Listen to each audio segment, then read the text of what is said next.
कुछ वक्त बिताए, कुछ समझे और कुछ समझाए. Check out health, culture, education. Get knowledgeable folks.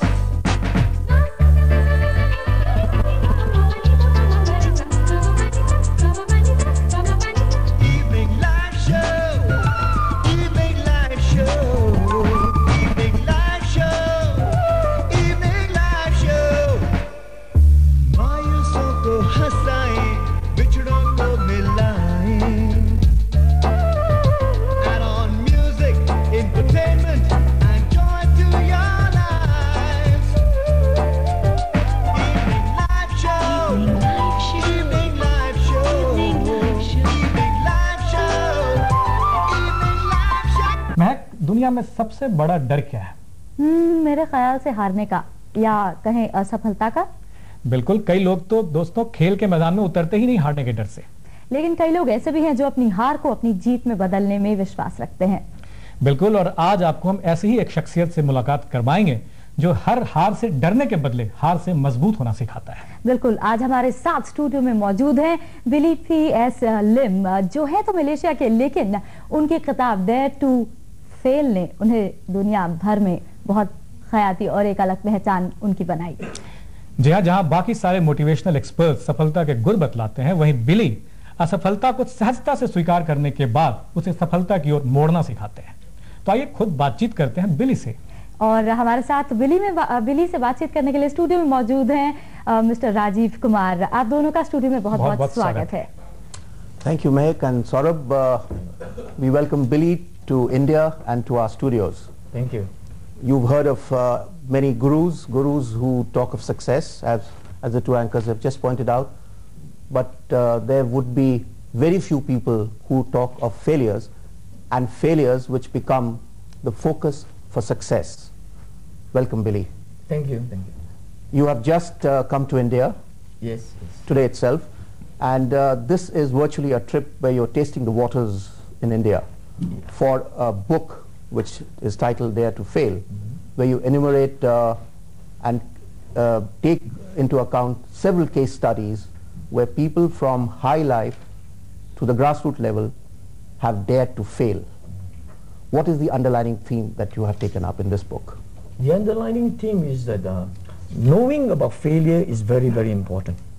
Now, lots of people always think about success without preparing themselves for the other side of the success story. In other words, the disappointment, the struggle, the sorrows, the obstacle they must undergo. In other words, that part of the journey is what we are focusing on. That people should not be afraid of it. They should understand it and start to move on even after meeting them towards their goal. From your own personal history, you've risen from a very humble background, where even to make the economic ends of the day meet for a host of 14 children was practically impossible for your parents. Yes. So what is the mantra that you picked up from your own environment that has prodded you to go into writing such a theme? Yeah. In fact, what happened to me is I have a family which I would say failed because my parents were not in harmony to each other. And I have built businesses, and businesses have failed, you know.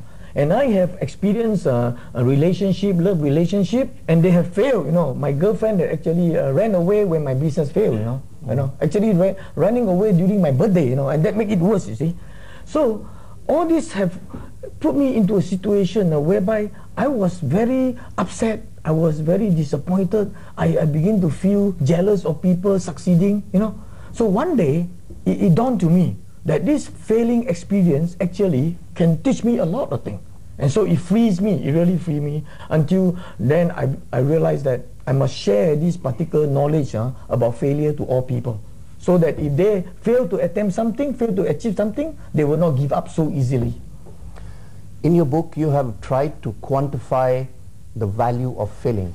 How would you quantify this in real terms? Yes, if I were to quantify it, I must quantify it to compare with another thing. The value of failure and the value of success. Right now in our present society, everybody look up on people succeeding, success so important, and the pressure is so high. And when a person fails, people look down on them, they spit on them, you know, and they don't want to be their friend anymore, or the wife will run away, or the girlfriend run away, or the boyfriend run away, you know, because they realize that, you know, there is big value to learn, things to learn from failure that can help a person to succeed the second time. And another chapter, which is the consequence of failing in society. I mean, this is common to all societies. As I said, that you're tasting waters in India. Where would you see an entry in this society where the issues that you've raised in your book would be appreciated? I realize back home in Malaysia, we have newspaper news from India, and one of the very particular thing that I pick up is there were a lot of students, after they fail in the exam, they commit suicide. Or somebody SMS them wrongly. At first they thought they failed, but actually they didn't fail just because of an SMS. They also, you know, wanted to hang themselves, you know. It came up in the news in Malaysia, not only here, you know.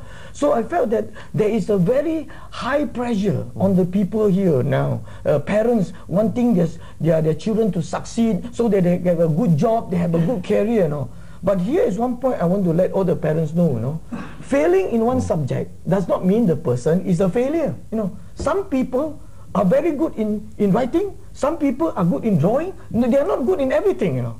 That's why there is this from Harvard University, they have studied and found out that they are about multiple intelligence. Some people are good in singing, you know, so they do very well at singing. Some people are very good in acting, but maybe when you ask them to do maths, they fail, you know. But that does not mean that they are failure. So that is very, very important right now in our new world. In fact, this would be a good case study for you. Several farmers in the southern part of this country committed suicide because economically they could not put up with the bad crop season. Yeah. What advice would go down to such people to, you know, convert those consequences into a challenge for a renewed life? See, for the farmers, they wake up very early every morning, you know, and they see the sun rising every morning, and then the sun set. And when the sun sets, next morning the sun will rise again. And every day the sun will rise again. In fact, it is a very powerful message, you know, that the sun will rise and the sun will set, you know. In other words, if they have bad times, the time will come when they will have good times again. So they must understand this wisdom. This is actually a real life thing, but not many people go deep into it, you know. By looking at nature, we begin to know that there are good time, there are high tide, there are low tide. Therefore, if the crop this year may not be good, maybe the next year will be good. But sometimes there may be time when maybe they have to change profession. See, there are people who lost a job, and instead of committing suicide, that failure in the job pushed them to another business, and they become very successful in the other business. I've seen a lot of this thing happening. Billy, by birth and by practice, you are a Buddhist. Yes. Has that the Buddhist philosophy played a role in your thinking? Yes. What happened was, I was not a Buddhist by birth actually. We were actually ancestor worshipper. Until the age of 33, when my business collapsed, you know, I nearly went down with my business. I nearly committed suicide because I was so attached to the business. Until somebody gave me a small booklet, which at that time I do not know was the teaching of the Buddha. You know, he said that you must detach yourself from the business. In other words, the business fail, it doesn't mean that you fail, you know. And because of that, it saved my life. I tell you, it really saved my life, you know. I really begin to detect, I separate myself. So the same thing right now, when I wrote this book, underneath there's an undertone, you know, about the teaching that I learned from the Buddha. Saurabh, तुम्हें इनमें कुछ ऐसी बात लगी which sort of strikes a chord in your heart? Yeah, I mean, Billy, may I ask you, you told us that your girlfriend left you, right? Right, and you felt failed. Yes. Was that the turning point in your life which made you what you are? See, the turning point in my life was when you are experiencing so much hardship, so much disappointment, you know, you have become a pressure cooker, you know. You know, the pressure is so hard, suddenly it either bursts, you go down, or you burst and you become enlightened. You get what I mean? At that point, you know, suddenly I realized, my God, all this failing is good for me. Then I realized the goodness. Then I began to look through my stories, you know, and realized that a lot of successful people have failed very miserably. In fact, the more time they fail, the more successful they become. If you were to analyze a lot of stories, not only in India. After how many failures you come to know that? I mean, I'm asking For of me? a, no, I'm asking of a layman.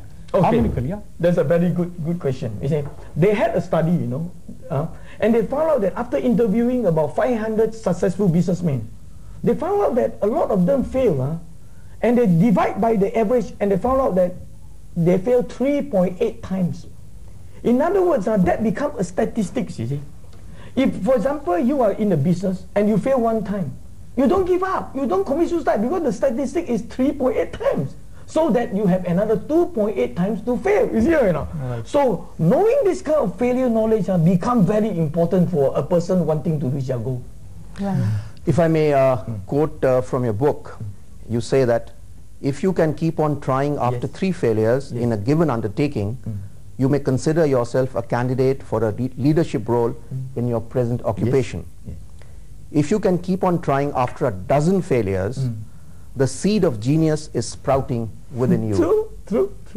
In fact, I think India provides a lot of stories, I mean, your leaders, the great men in this country, if you look through their life, a lot of them go through great hardship, and finally, they become what they are today. Of course, I don't need to mention names. I mean, you all will know who they are, you know what I mean? And it happens every day. It happens every day. See? महक, तुम्हें क्या लगता है कि हर failure को एक नए रूप से देखा जा सकता है कि जिसमें एक होप हो सक्सेस की? एब्सोल्युटली, जितने भी हमारे अब तक की जो बातचीत हो रही है उससे मैं यही अंदाजा लगा रही हूँ. इनफैक्ट जिंदगी में बहुत सारी चीजें ऐसी होती है जिसके बाद हमें लगता है कि एक बार आप फेल हो गए तो हो सकता है कि अगली बार अगर आप कोशिश करें तो जरूर सक्सेसफुल होंगे. लेकिन यहाँ पर मैं बिली से एक सवाल पूछना चाहूंगी जो बहुत देर से मेरे जहन में है. I'll be asking you one question, Billi. That in your book, critics are not really very, supportive of you. They always say that you quote other people in your book. So they say that you're copying. How would you justify that? When you want to answer that question, we have to trace to the origin. Who had the copyright to a word? I mean, then you have to trace to the creator, they never end, because this is a very big program about intellectual property, You can quote today, I can say my grandfather quote, it was started by my grandfather, So you have this problem. The important thing is, that is not the issue. The issue that we want to share that kind of wisdom. And I have compiled them into a book that people don't have to go through the life that I've gone through. Don't have to waste 20, 30 years to find out what I put in my book, I've gone through that kind of stage. And the thing is, I happen to remember them. I happen to file them. So now I put it into the book, together with my experience. So it becomes easy for the reader. He gets everything in one book. And that becomes really easy. In fact, this book cost me more than $1 million. I've lost a lot of money. And then through that, it comes into a book. So it's better to learn from other people's mistake than your own mistake. It's a very high price to pay when you fail, very high price to pay. So it's better to try to learn and avoid the real failure that you're going to experience. Billi, in your struggle to collect data on the issue of failure, and in the course of your moving different parts of the world, you've met several people of in high places. You've met prime ministers, presidents. Who is the person who really got impressed by your philosophy? I think one of the person is the former Prime Minister of Singapore, Mr. Goh Chok Tong, because Singapore has become such a successful, so-called inverted comma country. Everything so clean, and sneak and span. I'm sure there are a lot of Indians always want to go to Singapore, thinking that Singapore is so perfect and things like that. See, what they don't understand is the people of Singapore have reached a